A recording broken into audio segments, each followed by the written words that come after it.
Good morning. Today I'm teaching you 12th class entrepreneurship. In this subject, I'm explaining you chapter 3rd. In my previous video, I explained many topics regarding this chapter. Let me explain you once. We studied in this chapter about goal setting. Goals must be relevant and it should be stretchable, it should be measurable, attainable, specific.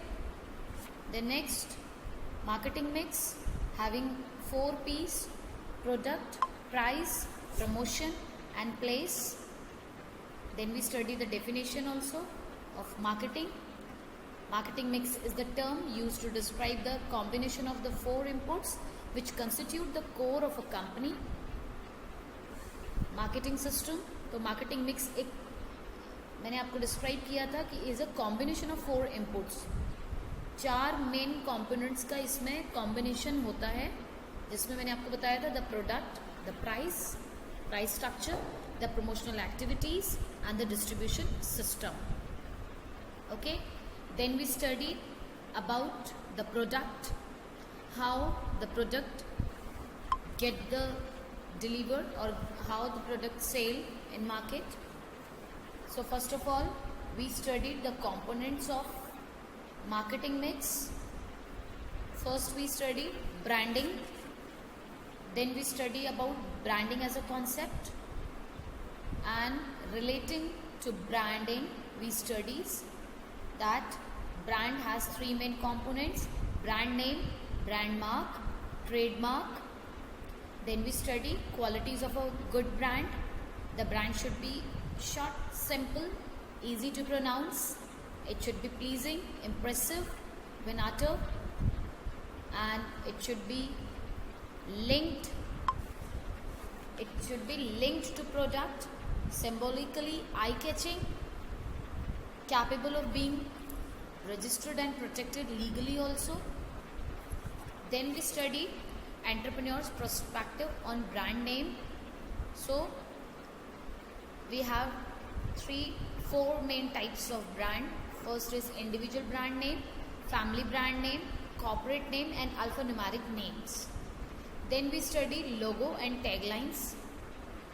So logo we study is a graphic mark or emblem commonly used to commercial enterprises and organizations. Then we study about the purpose of the logo. Then taglines. So taglines in the form of maybe questions, statements or exclamations. Okay, like Amul's having a gift of someone you love. Okay, then we study packaging, labeling, patents, copyright, industrial design and trademark. Okay, now today I'll start trade secret. Trade secret is also very important role played. Any confidential business information which provides an enterprise a competitive edge may be considered a trade secret. तो trade secret का मतलब होता है कि कोई भी information जो business की कॉन्फिडेंटली है, जिसको शेयर नहीं करना है, वो हमारा जो कि एक एंटरप्रेन्योर प्रोवाइड करता है एक कॉम्पिटिटिव टाइम में बहुत इसेंशियल हो जाता है कि उसको सीक्रेट रखा जाए. वो पर्टिकुलर मार्क होता है. Okay, so for example Coca Cola formula, fine, इसमें कोका कोला का फार्मूला है and if we look out this picture, a range of IP can be used to protect the same product. जो same type of product होते हैं, उन products में आप अपने प्रोडक्ट को कैसे आइडेंटिफाई कर सकते हैं या क्या आप आइडेंटिटी देते हैं. ठीक है, तो जैसे दिया है देखिए examples as fountain pen.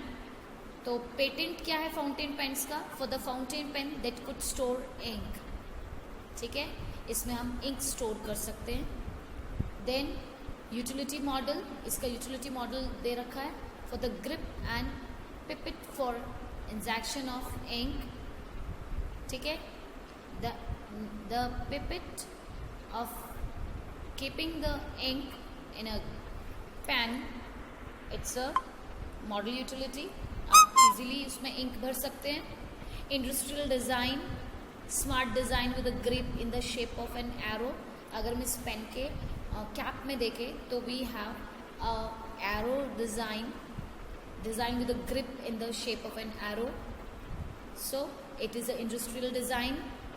And if you look out the trademark on the product and or the packaging to distinguish it from other pens, जो इसका मार्क है वो इसको आइडेंटिफाई करने में हेल्प करता है कस्टमर्स को, और कॉम्पिटिटर्स के एज कंपेयर आपका कॉमोडिटी डिफर दिखता है. So this is the example as I explained. Okay, now I'll explain next price.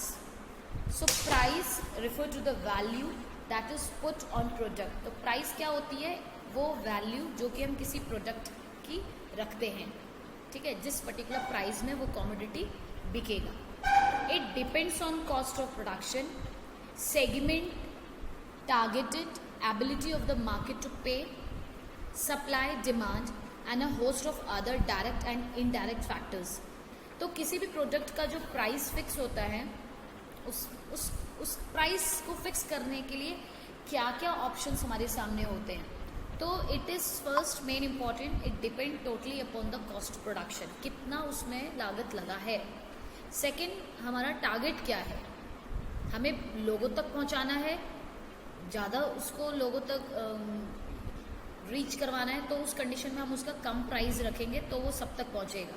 और सिर्फ उसको ब्रांड ही बना के रखना है, सिर्फ फ्यू ऑफ द कस्टमर्स तक वो पहुंचाना है, तो वो अबव द लाइन में सेल होगा. कहने का मतलब है प्राइस उसका अच्छा रहेगा, ठीक है, कम नहीं रहेगा. फिर हम बात करें मार्केट की एबिलिटी पे भी डिपेंड करता है कि उसका प्राइस क्या रखा जाए. अगर वो इजीली कंज्यूमर्स पे कर सकता है तो उसका प्राइस उसके अकॉर्डिंग रखा जाएगा. अगर कंज्यूमर उसको नहीं पे कर पाता है, अफोर्ड नहीं कर पा रहा है, तो कमोडिटी का प्राइस कम कर दिया जाएगा. सप्लाई और डिमांड पे भी डिपेंड करता है. अगर सप्लाई ज़्यादा है मार्केट में तो प्राइस उसका हाई रहता है, डिमांड ज़्यादा है तो भी प्राइस हाई रहता है, ठीक है. डिमांड कम होती है तो प्राइस कम किया जाता है, so that each and every customer can buy. Okay, and a host of the other direct. अगर हम देखें सप्लाई और डिमांड का अपोजिट इनका एरो रहता है. कहने का मतलब है हम सप्लाई अपनी तब बढ़ाएंगे जब डिमांड ज़्यादा होगी, और डिमांड ज़्यादा होगी तो हम अपने प्राइस को भी बढ़ाएंगे ताकि डिमांड धीरे धीरे कम आए, ठीक है. Host of direct and indirect factors, और बहुत सारे ऐसे डायरेक्ट और इनडायरेक्ट फैक्टर्स होते हैं जिनकी वजह से हम अपने प्राइस का वैल्यू फिक्स करते हैं, अपने प्रोडक्ट का प्राइस या वैल्यू फिक्स करते हैं. There can be several types of pricing strategies. अब प्राइस को फिक्स करने के लिए वी हैव सेवरल स्ट्रैटेजीज, बहुत सारे तरीके हैं. Each tied in which an overall business plan. Pricing can also be use as a, we can say, demarcations to differentiate, enhance the image of the product.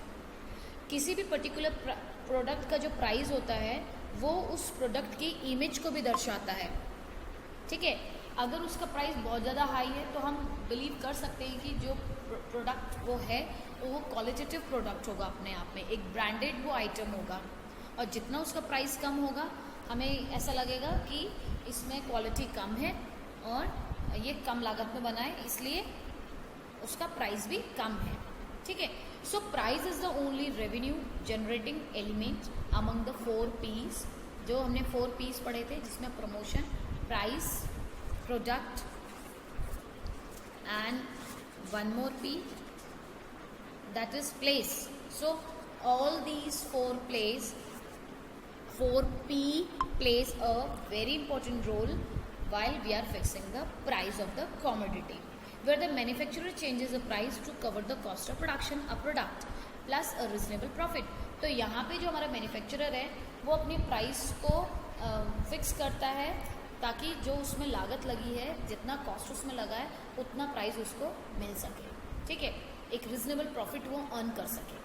The cost plus method is simple but it does not encourage the efficiency use of resources.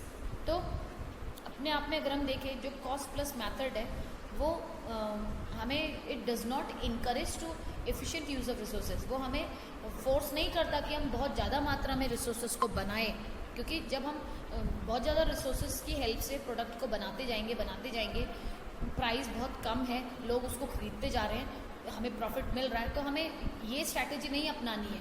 हमें ये strategy अपनानी है कि limited resource use करते हुए अच्छा product बनाना है। आप उसका प्राइस हाई रखो अगर आपका डिमांड बहुत ज़्यादा है मार्केट में, ठीक है। Then cost plus pricing. तो let me explain you about cost plus pricing. So the most common technique is cost plus pricing, where the manufacturer charge a price to cover the cost of the production, a product plus a reasonable profit। जो मैंने आपको ये बताया कि cost plus pricing एक ऐसा method होता है जिसमें जो मैन्युफैक्चरर है वो according to the product manufacturer resource price has add, जो उसमें रिसोर्स का जो पैसा लगा है, जितना उसमें लागत लगी है, उसके हिसाब से वो उसमें प्राइस फिक्स करता है, और ताकि वो एक रिजनेबल प्रॉफिट भी गेट कर सके। Cost plus pricing is typically based on a manufacturing estimate. Estimate of cost associated with manufacturing tasks are made for many reasons। ठीक है, तो इसके बहुत से कारण होते हैं कि जो मैन्युफैक्चरर होता है वो इस कॉस्ट प्लस प्राइसिंग के हेल्प से प्राइस फिक्स करता है। Justify plant capital structure expenditure. तो सबसे पहला ये रहता है कि उसको बनाने में जो वो प्रोडक्ट बना है उसमें कितना कैपिटल एक्सपेंडिचर हुआ है, कितना उसमें खर्च लगा है। Next, determine likely production cost for new और मॉडिफाइड प्रोडक्ट। अगर वो न्यू प्रोडक्ट है, नई टेक्निक के साथ बना है, तो उसमें ज़्यादा लागत लगी होगी, ठीक है। तो जो उसमें एफर्ट पड़े हैं, टेक्निक जो आपकी लगी है, उसमें जो लागत लगी है उसके अकॉर्डिंग भी प्राइस को फिक्स किया जाता है। Next, focus attention on areas of high cost.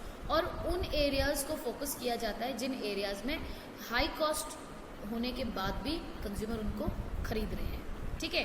तो अलग अलग एरियाज में अलग अलग प्राइस के हेल्प से मैन्युफैक्चरर अपने गुड्स का सप्लाई करता है, ठीक है। Now in principle estimate are made up of resource required, for example material, labour and equipment. ये डिपेंड करता है कि जो तीन मेन थिंग्स हैं वो कितना उस प्रोडक्ट को बनाने में लगे हैं, जिसमें हम बात करेंगे मटेरियल की, लेबर की और इक्विपमेंट की। The cost of those resources are the time for which they will be used।